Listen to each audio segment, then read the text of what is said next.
성부와 성자와 성령의 이름으로 아멘. 예수님과 어머니 하나 되신 성심을 통해 아버지 뜻 안에서 기도드립니다. 사랑하는 하느님 아버지, 저희가 듣겠습니다. 말씀하여 주시옵소서. 또한 이 강의를 듣는 아버지께 속한 많은 자녀들이 아버지께서 특별한 사랑으로 주시는 이 진리의 말씀에 올바르게 화답하고 아버지를 사랑하여 잘 반영하는 영혼들이 될 수 있는 은총으로 축복해 주시옵소서. 사랑하는 예수님과 어머니, 가련하고 불쌍한 대한민국에 살아가는 모든 국민을, 그들의 영혼을 하나 되신 성심을 통해 아버지 뜻에 봉헌드립니다.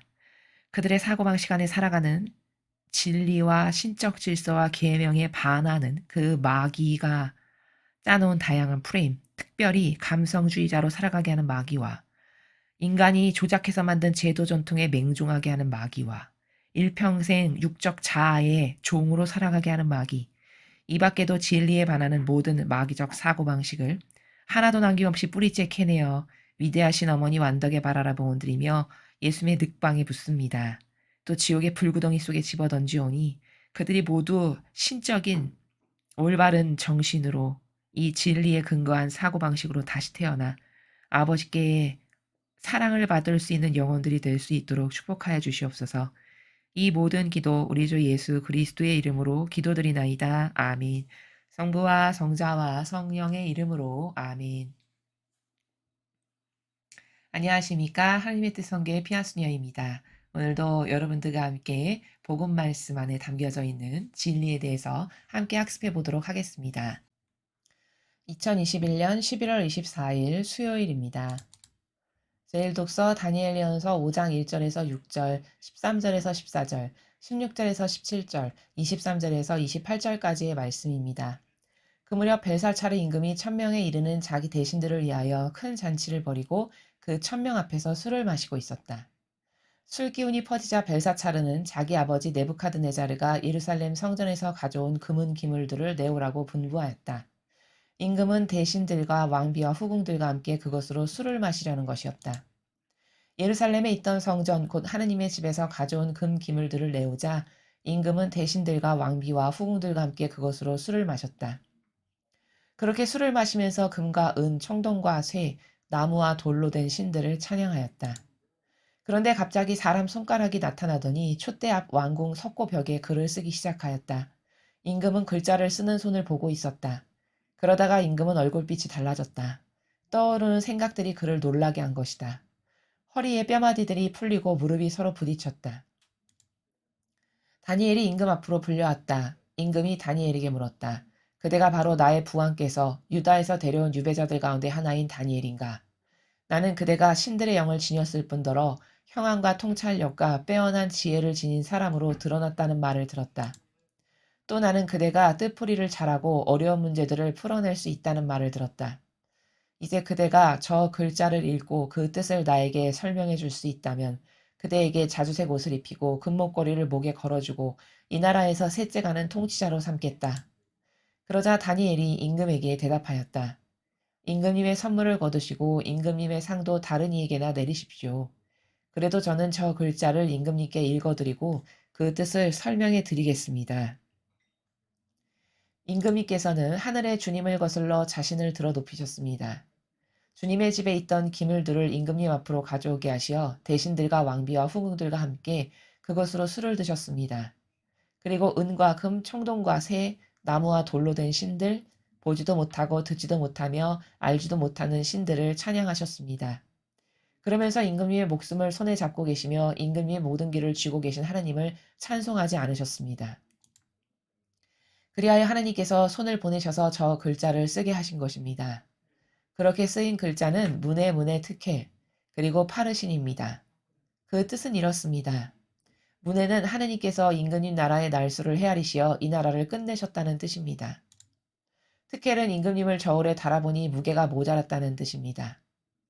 프레스는 임금님의 나라가 둘로 갈라져서 메디아인들과 페르시아인들에게 주어졌다는 뜻입니다.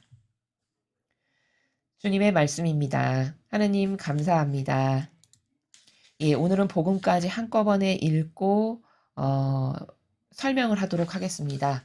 루카복음 21장 12절에서 19절까지의 말씀입니다. 주님 영광 받으소서. 그때 예수님께서 제자들에게 말씀하셨다. 사람들이 너희에게 손을 대어 박해할 것이다. 너희를 회당과 감옥에 넘기고 내 이름 때문에 너희를 임금들과 총독들 앞으로 끌고 갈 것이다. 이러한 일이 너희에게는 증언할 기회가 될 것이다. 그러나 너희는 명심하여 변론할 말을 미리부터 준비하지 마라. 어떠한 적대자도 맞서거나 반박할 수 없는 언변과 지혜를 내가 너희에게 주겠다. 부모와 형제와 친척과 친구들까지도 너희를 넘겨 더러는 죽이기까지 할 것이다. 그리고 너희는 내 이름 때문에 모든 사람에게 미움을 받을 것이다. 그러나 너희는 머리카락 하나도 잃지 않을 것이다. 너희는 인내로써 생명을 얻어라. 주님의 말씀입니다. 그리스도님 찬미합니다.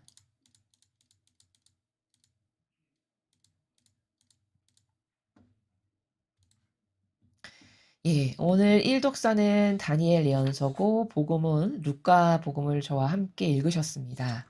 자, 두 가지를 한꺼번에 읽고 오늘 설명을 하는 이유는 1독서도 그렇고 복음도 그렇고 영의 세계란 어떤 나라인가, 영의 세계에 대한 관점으로 묶어서 하나의 공통적 관점으로 이해할 수가 있어서 그래서 오늘은 한꺼번에 읽었습니다. 자, 먼저 1독서 영의 세계란 과연 어떤 것인가? 그것은 지금 이 먼저 상황을 좀 보시면요. 이 벨살차르 임금은 이 앞에 네부카드네자르 임금이 있었죠. 우리가 이 앞전에 다니엘서를 공부했을 때요. 근데 이제 그 사람이 바빌론의 첫 번째 왕이고 그 사람이 죽고 나서 그 아들인 벨사차르가 이제 왕이 된 겁니다. 자, 그런데 네부카드네자르는 굉장히 다니엘에게 호의적이었고 처음에는 하느님을 잘 몰랐다가 하느님 아버지께서 네부카드네자르를 만나 주셔가지고 나중에는 하느님을 인정하고 받아들였던 그런 왕이죠.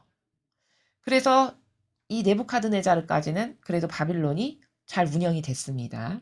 자, 그런데 이제 그 2대 왕에 넘어가니까 벌써 아버지가 하느님께 잘 해드렸던 그 정신은 희박해지고, 왜? 그 아버지가 가지고 있었던 하느님을 만났던 그런 나라를 이 벨사차르는 모르잖아요, 아들은. 그러니까 그 전승이 똑바로 안 되다 보니까 게다가 속국이니 얼마나 그 나라를 깔보고 무시하기가 쉽겠습니까? 그쵸? 그러니까 이제 그 예루살렘을 침공했을 때 그 성전에서 가져온 값비싼 수많은 기물들, 그거를 가져와서 멋대로 막 쓰는 거죠. 자기 막 술잔으로 쓰고. 근데 여기서 무서운 건 뭐냐면요. 우리가 여기서 하나 지금 이 벨사차르와 관련된 지금 5장을 봐서 우리가 여기서 반드시 발견해야 되는 건 뭐냐면요.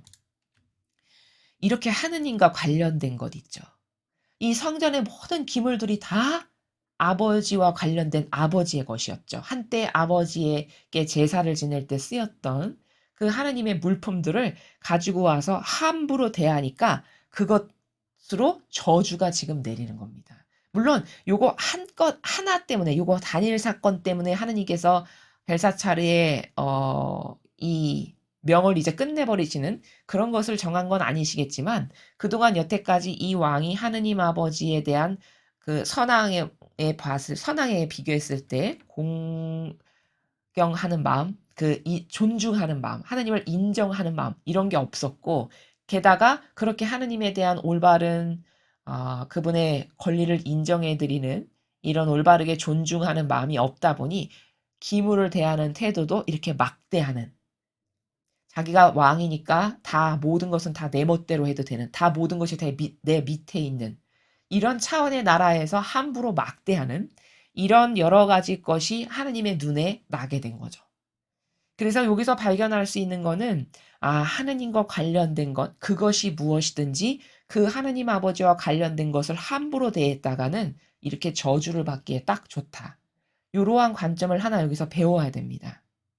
자, 그 다음에 두 번째 나라는 지금 오늘 일독서도 그렇고 제가 복음을 말씀드릴 때도 설명을 하겠습니다만 영의 나라, 영의 세계라는 게 존재한다는 겁니다. 우리 눈에 보이지 않지만 지금 다니엘이 영의 세계를 살아가는 사람이에요. 사실적으로.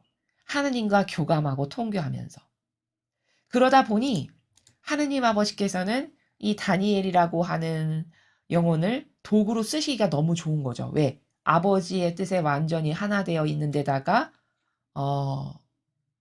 그 아버지를 신뢰하여 그 하나된 마음의 나라에 아버지께서 무슨 영을 불러일으키시고 말씀을 하시기는 너무 쉬운 거죠. 왜? 그 채널이 열려 있는 상태니까. 하느님과 통교하는 채널이요. 그러니까 이 다니엘을 통해서 아버지께서 뭐든지 다 이루시는 거예요.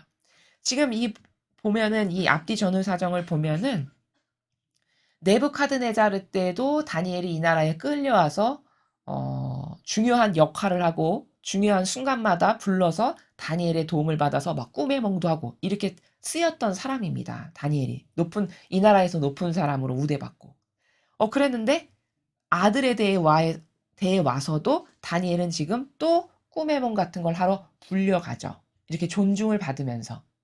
바로 이게 뭘까요? 이 다니엘이라는 사람이 하느님께 올바르게 반향할 줄 알고 그분께 사랑과 신뢰로 맡겨드리고 하나 되어서 살아가는 사람이다 보니 이렇게 남의 나라에 끌려간 속국으로서 끌려간 사람인데도 이렇게 보호하시고 지켜주시고 심지어 왕 앞에 나가가지고 꿈을 해설할 수 있는 그런 것까지도 할 수 있게끔 드높여 쓰시는 이러한 것을 우리가 볼 수 있죠. 누구나 다 그런 일이 있을까? 그렇지 않다는 거죠. 그럼 다니엘에게 왜 이런 일이 있을까? 그의 하느님과의 관계성에서의 올바른 반영, 올바른 정신세계, 하나 되고 굳건한 절대성의 믿음으로 아버지의 말씀이라면 그것이 무엇이건 좋다. 목숨이 없어지는 것도 다 좋아. 이런 절대성. 이런 좋은 속성 때문에 이 영혼은 아버지께서 이토록 왕의 대가 바뀌는데도 불구하고 보호하시고 쓰시는 이것을 발견할 수 있고요. 그 다음 세 번째는 오늘 지금 다니엘이 그 글자, 손가락이 갑자기 나타나더니 막 벽에 글자를 쓰죠. 무슨 뜻인지를 모르는 거예요. 그러니까 또 다니엘을 부른 거죠. 그래서 도대체 저게 무슨 뜻인지 해설 좀 해봐라. 해몽을 해봐라. 그러니까 다니엘이 줄줄줄줄줄줄 그 쓰여있는 글자가 무슨 뜻인지를 다 이야기합니다. 그게 사람의 힘으로 가능한 걸까요? 뭘 배워서 뭐 지식적으로 뭘 암기를 해서 될 수 있는 차원의 나라가 아니죠. 즉 다니엘은 지금 그 영혼 안에 아버지의 영께서 이 영혼을 차지하시고 정복하셔서 도구로 쓰고 계시는 영혼이에요. 그러면 지금 다니엘이 풀이하는 나라는 목소리는 이분 인간인 다니엘의 것을 빌려서 말씀하시지만 사실은 그 영혼 안에서 하느님의 영께서 말씀하시는 나라를 오늘 우리는 이 일독서를 통해서 볼 수 있다라는 거죠. 왜? 인간은 절대 이런 걸 해석할 수 있는 남이 꿈을 어떻게 은총 없이 그것이 앞으로 이렇게 벌어질 일이다. 그날이 안 오면 어떡하려고요. 그쵸? 그 자기가 예언한 대로 그 세력이 앞으로 메데아 페르시아가 올 거고 그리스가 올 거고 그런 세력이 안 오면 그때는 어떡하려고 그렇게 아주 당당하게 선언적으로 이야기를 합니까? 그쵸? 그 말은 다시 말하면 무슨 뜻이냐? 아버지께서 이 영혼 안에서 지금 예언하시는구나. 말씀하시는구나. 이렇게 영의 차원의 세계가 우리 눈에 보이지 않지만 실제적으로 존재함을 이런 다니엘이라든가 혹은 구약의 많은 선택받은 선지자들이라든가를 통해서 간접적으로 우리가 확인하고 그래서 믿음과 신뢰를 더 크게 할 수 있는 이런 원동력이 된다라는 것을 일독서를 통해서 발견할 수 있습니다.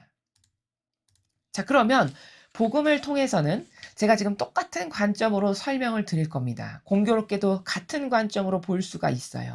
지금 이 복음도 어떤 나라를 예수님께서 제자들에게 말씀하시는 거냐면 영의 세계의 나라에서 살아가라는 거예요. 육적 세계에서 살아가지 말고 제자들에게 당부하시기를. 그럼 그게 도대체 무슨 말일까?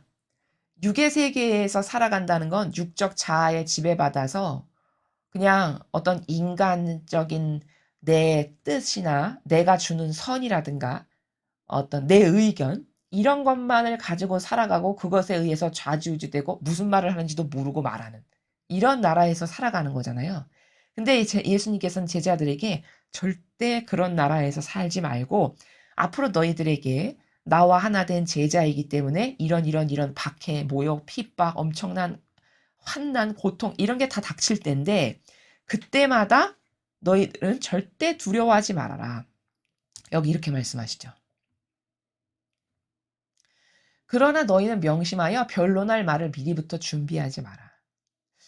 어디에 끌려가는데 가만히 있어봐. 저기 재판받으러 가면 내가 이때 무슨 말하고 요때 이렇게 이렇게 해서 좀 위기를 넘겨볼까? 이렇게 하면 좀 지혜로운 답변이 될까? 이런 거 절대 생각하지 말라는 거죠.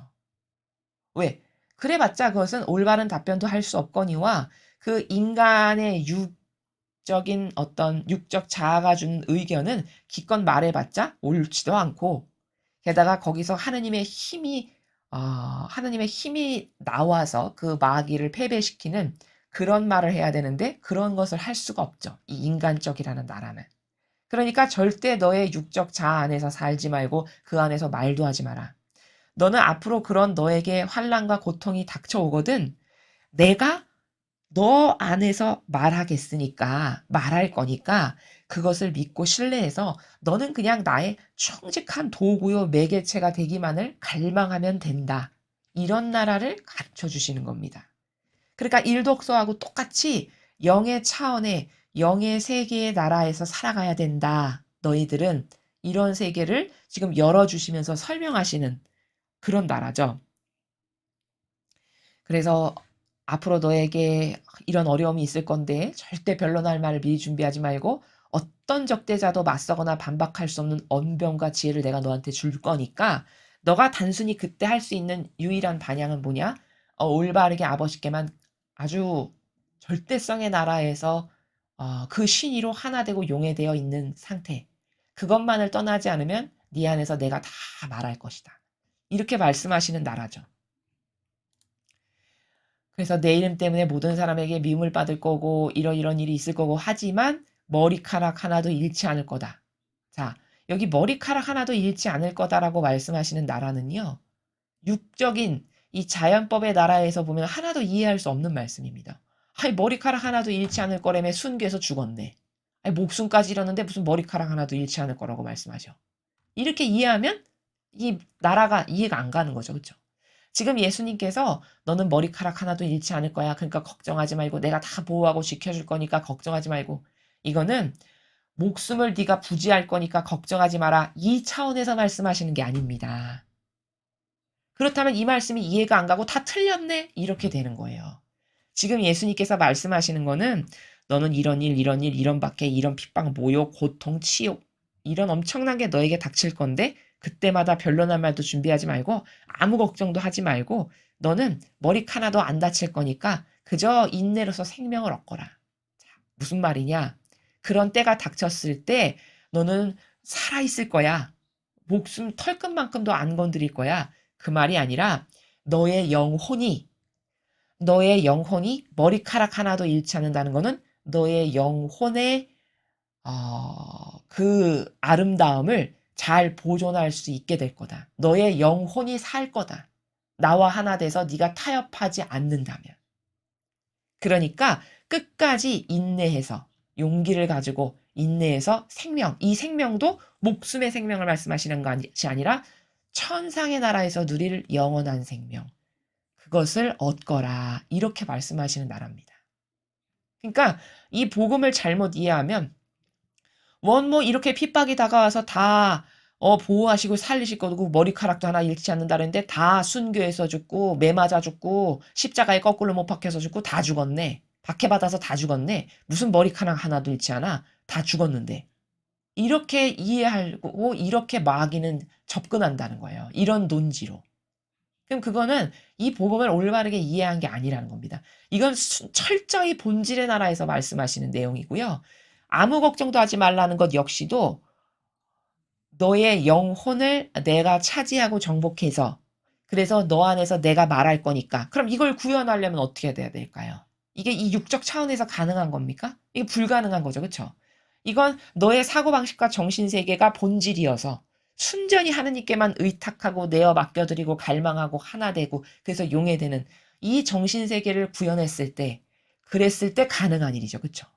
그러니까 이 복음에서는 이 전체 모든 내용이 다 본질의 나라인 영의 세계의 관점에서 말씀하시는 것이다. 라고 하는 올바른 관점의 나라에서 이 복음을 이해했을 때만이 그렇구나. 라고 오류 없이 인식할 수 있다라는 겁니다. 그래서 지금 이 차원 앞에 1독서에서 봤던 다니엘이 막 그것이 무슨 글자인지 막 풀이하는, 누가 가르쳐 주지도 않았는데 이런 차원, 이게 다 뭐냐? 이게 본질의 나라에서 이루어지는 차원을 말씀하시는 거예요. 영의 세계의 나라에서 살아가는 사람만이 인식하고 이해할 수 있는 그런 차원의 나라. 이 세계가 반드시 존재한다는 거죠. 대다수의 사람이 이 세계를 잘 이해하지 못하고 이 세계에서 살아갈 수 없는 것은 이런 세계가 존재하지만 내 기호나 정서나 어떤 경향이나 육적 자아에 짓눌려서 일평생 살다 보니까 이 세계를 몰라가지고 구현을 할 수가 없어서, 그래서 본질의 나라에서 못 사는 거다. 이렇게 요약 정리해서 여러분에게 말씀드릴 수 있습니다. 그래서 오늘 일독서, 다니엘 예언서, 그리고 복음을 통해서는 본질적인 차원의 나라라는 것이 과연 어떤 것인가, 그 영의 세계의 차원에서 살아간다는 건 어떤 건가에 대해서 우리가 함께 학습해 보았습니다. 공지사항을 말씀드리겠습니다. 저희 사명이 이 세상의 다양한 분야에서 어떤 목표의식을 가지고 무엇에 도전하여 열매 맺기를 원하시는 분들, 그런데 어떤 과정과 프로세스로 어떻게 도전해야 성공적 열매를 맺는지를 잘 모르겠는, 그래서 도움이 필요하신 분들, 그런 분들을 도와드리기를 원하고 있습니다. 이런 프로젝트를 저희가 하는 이유는요, 누차 매번 말씀을 드리지만 현재 인류는 참 비참한 이유가 다양한 중요한 그 파트가 있는데 그 중요한 파트마다 지금은 이 아버지께 속한 자녀가 리더가 돼 있지가 않고 다 마귀에게 속하고 마귀에게 적극적으로 협력하고 동조하는 영혼들이 그런 중요한 요직의 리더 자리를 다 꿰차고 앉아 있습니다. 그래서 나라도 이렇게 망해가는 거고 인류도 더할 나위 없이 악한 반향으로 하느님께 모욕을 드리면서 처절히 망해가고 있는 거거든요. 이제 우리는 이것을 성화의 시대에 걸맞게 다 뒤집어야 되겠죠. 그러려면 많은 영혼들이 하느님께만 의탁하고 하느님께만 갈망하고 그분의 도우심으로 성공적인 삶을 사고 열매를 맺는 법을 배워야 하고 그 나라 안에서 많은 효용과 가치를 양산하는 것이 무엇인지를 경험해 봐야 됩니다. 예를 들면 다윗이 16살 양치기 소년에 불과했는데 그 다윗이 결국에는 마침내 왕이 됩니다. 그것도 이스라엘 역사에서 가장 훌륭하다라고 칭송받는 왕이 되죠. 자, 그럼 그게 하느님의 은총과 축복을 받지 않고도 가능한 일이냐? 그렇지 않다는 겁니다. 그럼 본인 노력 없이도 가능한 거냐? 그것도 잘못된 겁니다. 본인의 노력 플러스. 자, 그런데 그 노력이라는 거는 인간적 노력 플러스 하느님께 대한 올바른 반영. 이런 것이고요. 그 올바른 반영을 했을 때 아버지께서 부어주시는 은총, 축복, 요것이 합쳐졌을 때 시너지가 일어나서 다윗과 같은 그런 훌륭한 왕이 되는 성공적 열매를 맺는 것이거든요.